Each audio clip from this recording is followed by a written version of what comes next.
Olá, esse é o programa Por Brasília, um programa de entretenimento feito para você e sua família. Ele é exibido na TV Brasília ao sábado, às 10 horas, e reprisado aos domingos, também às 10 horas. Veja que você vai se surpreender. Por Brasília.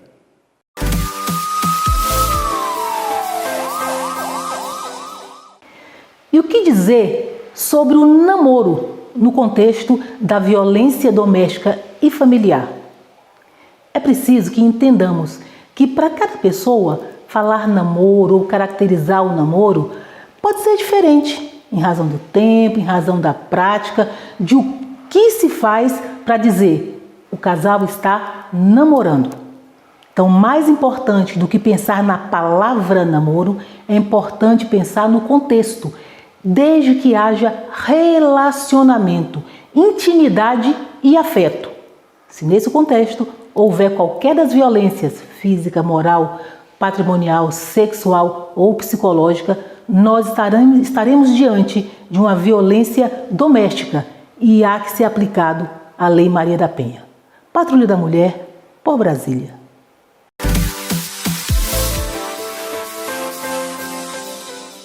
Esse é o programa Por Brasília. A gente vai conversar com Raimundo Ribeiro. Hoje ele é presidente da ADASA. Essa semana a gente comemora o Dia Mundial da Água e a gente vai saber dele como que tem sido essa presença dele aqui na presidência da ADASA, que é a Agência de Águas do Distrito Federal, e vamos saber um pouco mais sobre as campanhas que ele vem fazendo. Raimundo Ribeiro, seja muito bem-vindo ao nosso programa. Eu queria que você falasse um pouco sobre essa campanha de conscientização para as pessoas e queria que você falasse também um pouco da sua atuação na presidência aqui da ADASA. Rossi, primeiro eu quero agradecer a oportunidade de estar aqui com você, né, falando com seus telespectadores, né, e a água, dizem, né, que num futuro próximo será o bem mais importante do mundo. Verdade. Né? Realmente a água é vital para todos nós, né? E há muito tempo, né, há mais de 30 anos, que as pessoas buscam, né, meios da gente poder ter a água em abundância e sem que a gente utilize indevidamente. Então, o que acontece? A cada ano, né, no dia 22 de março, a gente comemora o Dia Mundial da Água, que se estende, né, por uma semana, por um mês. E a ADASA, então, ela faz uma campanha mostrando, né, realçando a importância da água para a nossa sobrevivência, mas o mote da campanha esse ano, ela tem um viés um pouco diferente. Nós estamos buscando despertar cada vez mais, né, no nosso consumidor, na pessoa, né, que utiliza a água, uma parceria. Né? Por quê? Porque, na verdade, essa pessoa, o cidadão, né, que utiliza a água, ele é o principal beneficiário, mas é também o principal responsável para que a água possa sempre estar presente na nossa vida. Perfeito. Basta que para isso a gente tenha a eficiência na gestão, que a gente tenha um clima favorável e agora estamos tentando incorporar uma espécie de uma parceria entre o gestor e os consumidores. Raimundo, e o tema da campanha? Fala pra gente. Olha, o tema é quem tem água, cuida. E nós poderíamos dizer também, e está na nossa campanha, e eu achei que é uma frase de uma sabedoria ímpar, né? É o seguinte: o maior presente é ter água no futuro. Maravilha. Por quê? Porque realmente a água, ninguém precisa falar da importância, que todos nós sabemos. O que nós precisamos agora é saber como a gente pode trabalhar para tê-la sempre em abundância, né? E sem a possibilidade de que ela possa faltar. E aí entra uma série de projetos que a gente busca, né, desenvolver. Nós temos, por exemplo, o reuso. A gente precisa aproveitar, né, e retratar né? É a água que é utilizada muitas vezes, entendeu? E que sai da máquina de lavar, do chuveiro, do banheiro, essa coisa toda. Por quê? Porque aí, ela sendo retratada e a gente poder aproveitá-la novamente, vai fazer com que a água potável, aquela que é dirigida efetivamente para o consumo humano, aquela tenha uma sobra maior e a gente possa ter o sossego, a satisfação de não precisar utilizar essa água tratada para atividades que não é verdadeiro, mas é mais ou menos isso, para atividades menos nobres. Exato. Né? Então, nós temos que fazer o reuso. O reuso é um dos grandes projetos, nós queremos cada vez mais estimular, né, que a população, como parceira, assuma, né, esse desejo de reaproveitamento, né, porque com isso a gente faz uma reciclagem, né? Verdade, o Brasil é um dos poucos países, né, que usa a mesma água para beber, usa dentro do banheiro para dar descarga, para mandar para o esgoto, né? Mas essa realidade ela está mudando, né? Você veja que, salvo engano, em 2016, né, foi contratado até pela DASA um serviço junto ao UNB para que a gente pudesse reestudar como é que podia ser feita essa mudança, né? Daí resultou uma resolução, né, que estabelece uma série de vantagens para quem quer, né, utilizar o reuso, né? Uhum. E dentre esses aí nós temos a questão, entendeu, até mesmo financeira, tributária, né, que o ônus é menor para quem quer utilizar. Mas eu acho que ainda nós estamos muito tímidos nisso. Nós precisamos, né, e uma das ideias que a gente vai colocar, né, na diretoria aqui da DASA, é que nós precisamos intensificar e agilizar, né, a possibilidade de algo mais encorpado com relação ao reuso. Você assumiu a presidência da DASA esse final do ano passado, né? E eu queria que você falasse um pouco os desafios, projetos novos, alguma coisa que você acha que as pessoas deveriam saber.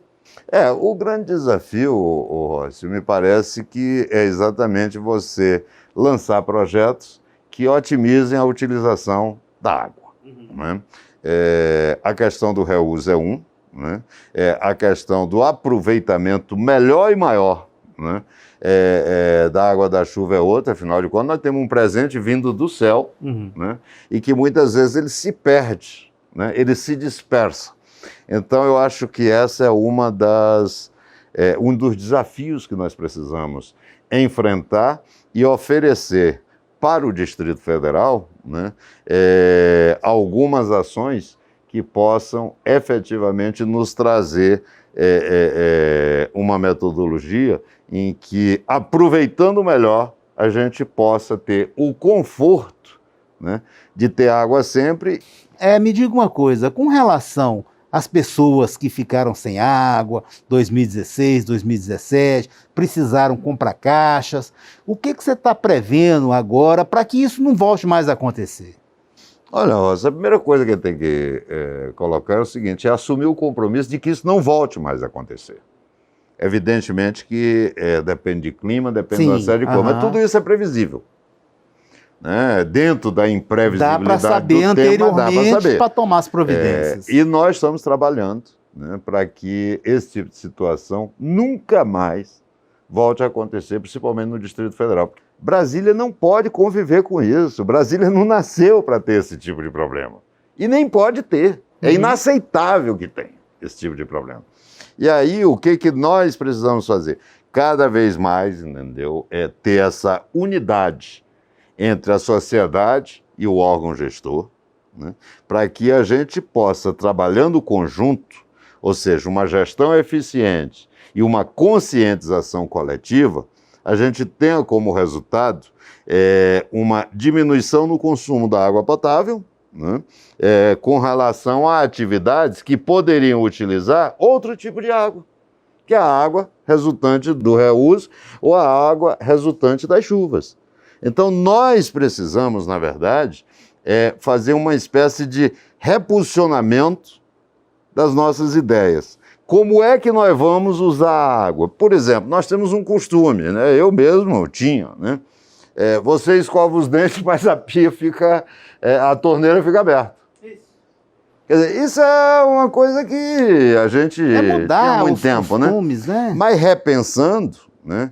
É necessário a gente mudar esse costume, né? Ou seja, você escova os dentes, fecha a torneira. Cabra que se barbeia embaixo do chuveiro. Banhos que duram 30 minutos, 40 minutos, quer dizer, daqui a pouco você vai perder a pele, né? De tanta água que ele, né? Enfim, tem uma série de coisas no nosso cotidiano que, revistos e em coletividade, poderá resultar numa grande economia. Entendeu? Poderá fazer com que a gente possa destinar realmente a água potável para consumo humano. Eu acho que sem essa parceria a gente não atinge o objetivo. Essa parceria ela é fundamental e a sociedade ela só participa se ela conseguir entender a importância disso. E é por isso que nós estamos trabalhando, né? E o seu programa aqui, que tem uma audiência extraordinária, nos ajuda a chegar até as pessoas para que a gente possa levar essa mensagem. Esse é o compromisso da DASA. Bem, Ribeiro, agradeço sua presença aqui no programa e nos colocamos à disposição sempre que você puder estar conosco aqui, porque além das informações é sempre bom estar conversando com você. Bem, Rócio, eu é que quero agradecer, né, a você, a seus telespectadores, dizer que para nós é muito importante, né, conseguir chegar até as pessoas, tentar, né, motivá-las a essa, às vezes, pequena mudança de hábitos para que a gente possa realmente atingir um objetivo maior, entendeu? É que ter o conforto de poder dizer assim, com muito orgulho, eu moro em Brasília onde não falta água, onde não falta nada, porque Brasília nasceu foi para isso. Brasília não nasceu apenas para ser linda como é, Brasília nasceu para ser a melhor do mundo. Bem, e para você de casa, agradeço a sua audiência, um forte abraço e até a próxima semana. Por Brasília.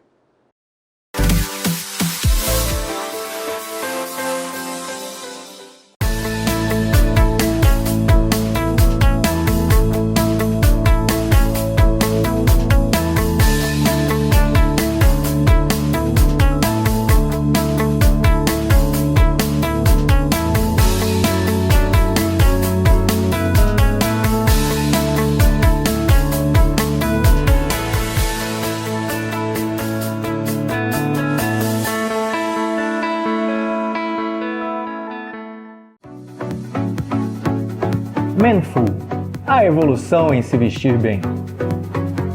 Voltada para o homem moderno, a Manful se destaca por peças dos mais nobres tecidos de fibras naturais. Alfaiataria moderna, ajustada, camisaria com detalhes em relevo e minimalistas, estampas atuais, coleção casual, gola polo, acessórios como cintos, carteiras, gravatas e outros. Manful, Águas Claras Shopping, segundo piso, loja 224, em frente à escada rolante.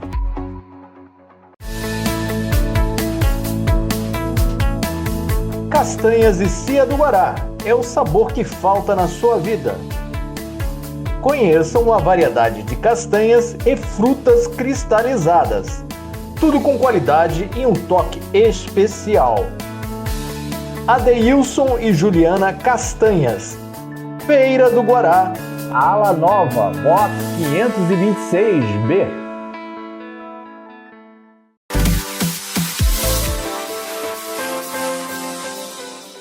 Olá, bom dia! É um prazer ter você aqui comigo no programa Por Brasília, no quadro Mundo em Foco, na Rede TV, TV Brasília.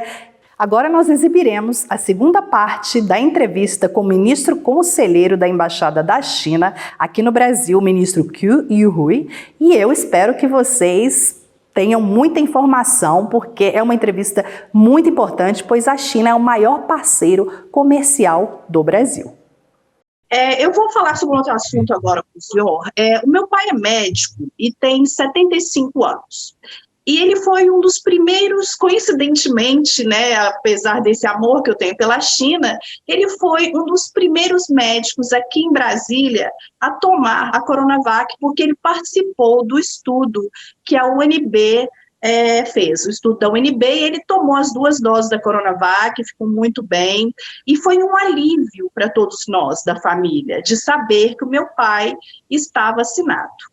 Então, eu gostaria de saber do senhor quais são os planos futuros dessas remessas da Coronavac, de vindas dessas remessas da Coronavac para o Brasil, para que os brasileiros também se sintam aliviados, né? Muitos de nós, a maioria de nós ainda não foi vacinado, então, para saber, assim, a vinda de insumos, a vinda da própria vacina, quais são os planos entre China e Brasil neste momento, nessa área, ministro?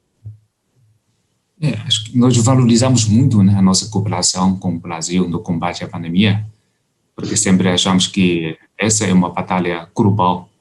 Não adianta um país ou 2 países conseguirem controlar a pandemia, enquanto o resto não vai poder controlar a pandemia. Enfim, é uma pandemia, ou seja, isso quer dizer que é uma coisa global. E só quando todos os países conseguirem fazer o controle sobre a pandemia é que nós podemos finalmente festejar, né, a conquista sobre a pandemia. Todavia, entendemos também perfeitamente, não, a demanda do Brasil em relação à vacina. A vacinação será uma ferramenta importante para controlar essa pandemia. E desde o ano passado, acho que a empresa chinesa Sinovac vinha mantendo uma estreita colaboração e uma parceria com o Instituto Butantan, primeiro para testar a Coronavac, porque naquele momento a China já não tinha número suficiente de infectados para realizar os ensaios clínicos da 3ª fase. E, portanto, foi um casamento feliz entre Butantan e o Sinovac para fazer quase toda a fase 3 de ensaios clínicos no Brasil, e correu muito bem. E a partir daí, né, os 2 laboratórios começaram a discutir os outros detalhes em relação à distribuição, comercialização de vacinas. Acho que os detalhes não estão mais com esses 2 laboratórios, estão definidos no seu contrato, né? Pelo que saiba, houve primeiro uma remessa de 6 milhões de doses prontas enviados pelo Sinovac para Butantan, e depois já foi acordado o envio de insumos, o IFA, para produzir 40 milhões de doses de Coronavac aqui no Brasil pelo Butantan.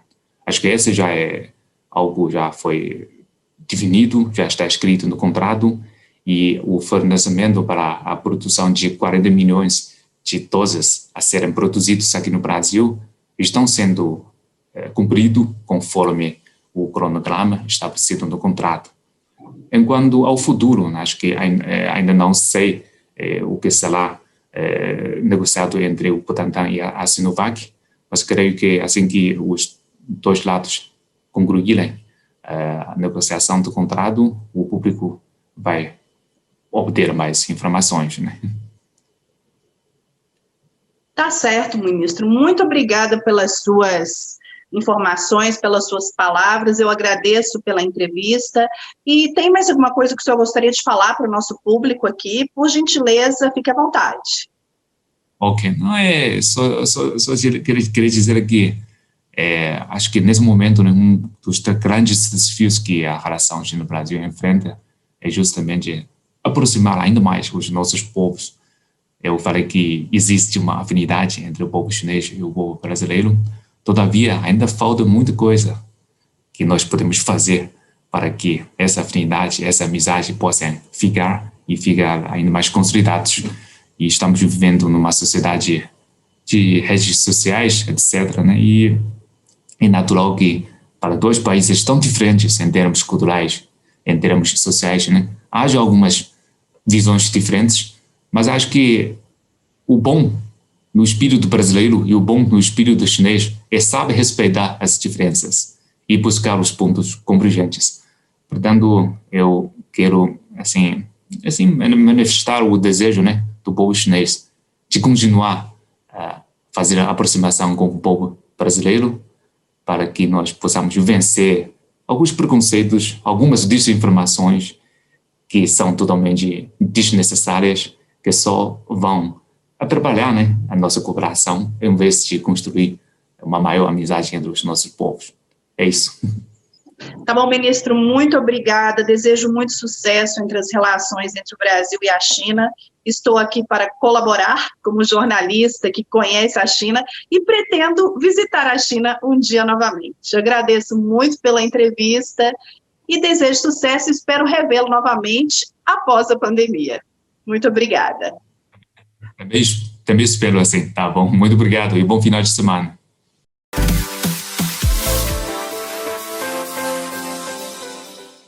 Olá pessoal, hoje nós falaremos sobre o Pix.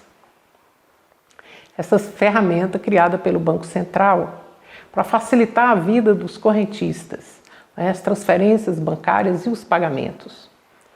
Embora haja toda essa facilidade, o correntista consumidor deve estar atento às fraudes, aos golpes, porque os bandidos têm aproveitado para se passarem por instituições bancárias, mandando e-mails e mensagens nas redes sociais ou nos próprios celulares, para que o consumidor confirme dados, confirme cadastros, faça cadastros. Então o consumidor deve estar atento a essas mensagens, a esses e-mails e checar a veracidade deles. Não é costume as instituições bancárias mandar esse tipo de informação, esse tipo de pedido, né, via internet. Mas tem os bancos virtuais. Portanto, o consumidor deve, antes de responder a qualquer e-mail ou mensagem, certificar perante a instituição bancária se efetivamente essas mensagens ou esses e-mails são oriundos da instituição. Nada de responder com precipitação. Certificar e, após então, se certificar de que são verdadeiros os e-mails ou a mensagem, então responder. É isso. Até o próximo alerta.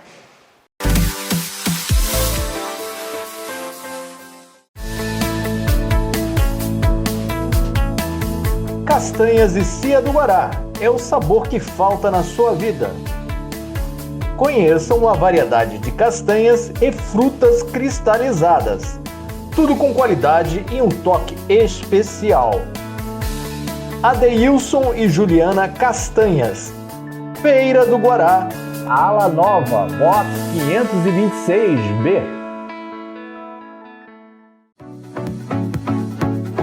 Manful, a evolução em se vestir bem. Voltada para o homem moderno, a Manful se destaca por peças dos mais nobres tecidos de fibras naturais. Alfaiataria moderna, ajustada, camisaria com detalhes em relevo e minimalistas, estampas atuais, coleção casual, gola polo, acessórios como cintos, carteiras, gravatas e outros. Manful, Águas Claras Shopping, segundo piso, loja 224, em frente à escada rolante.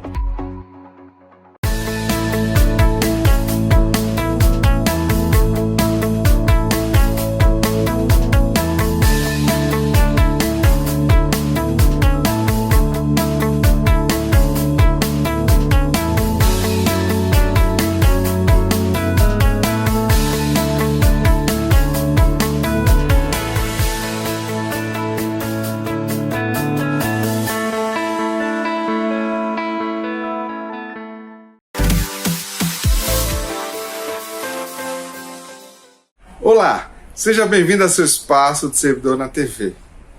Nessa semana, no dia 24 de fevereiro, foi o Dia Nacional de Lutas. Aproveitamos essa atividade e a CONDCEF, o SINDCEP, junto com as outras entidades que compõem o Fórum Nacional de Entidades de Servidores Públicos Federais, protocolaram nossa pauta de reivindicações. Tivemos dificuldade, mas fomos até o fim. Não é isso, Sérgio Ronaldo?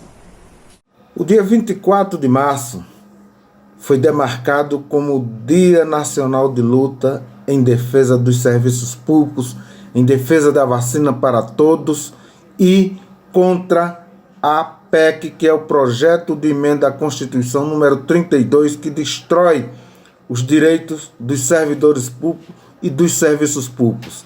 Na verdade, foi uma continuidade da nossa luta contra o desmonte que vem sendo desencadeado, na verdade, pelo governo federal e com a chancela da maioria dos congressistas, deputados e senadores. Então, no dia 24, fizemos essa atividade importantíssima em todo o Brasil, e aqui em Brasília não foi diferente. Através do nosso sindicato, Sindicep, da Condicef e de outras entidades, nós fizemos uma atividade com todas as precauções sanitárias em frente ao Ministério da Economia, onde apresentamos a nossa pauta de reivindicações que defende mais serviços públicos para a população, que mantenham os direitos dos servidores para que estes continuem prestando serviços públicos de qualidade para a população.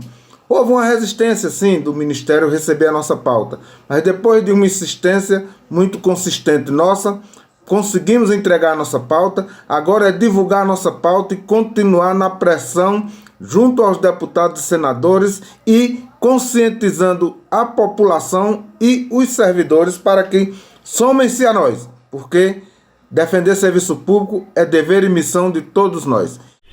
O Sindicep-DF está negociando 4 acordos coletivos de trabalho.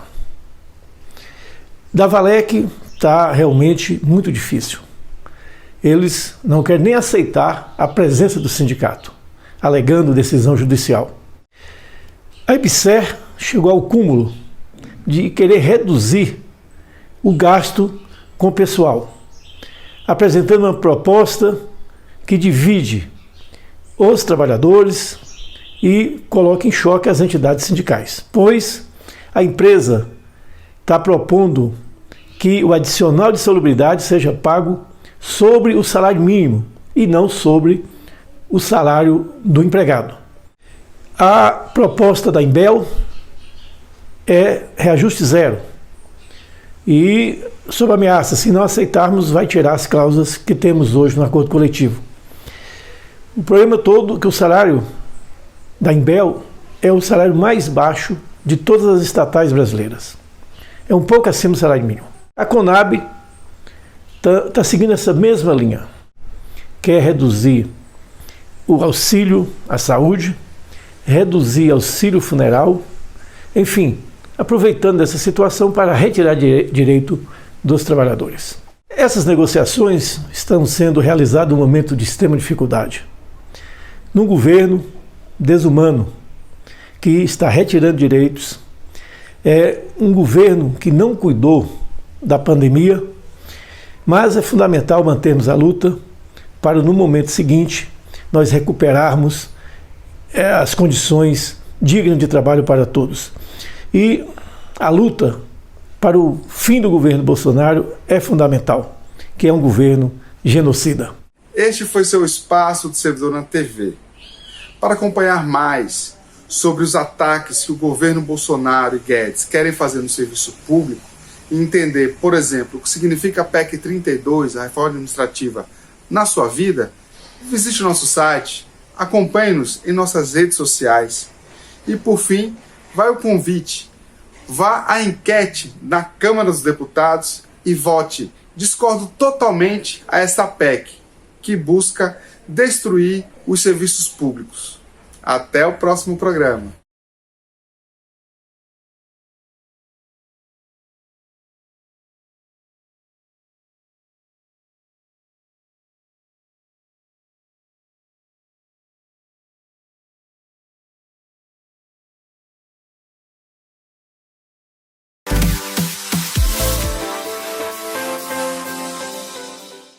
Esse foi o programa Por Brasília. Esperamos que vocês tenham gostado. Vocês podem ver e rever todos os programas através do website porbrasilia.com.br. Lá você também encontrará todas as nossas redes sociais. Por Brasília.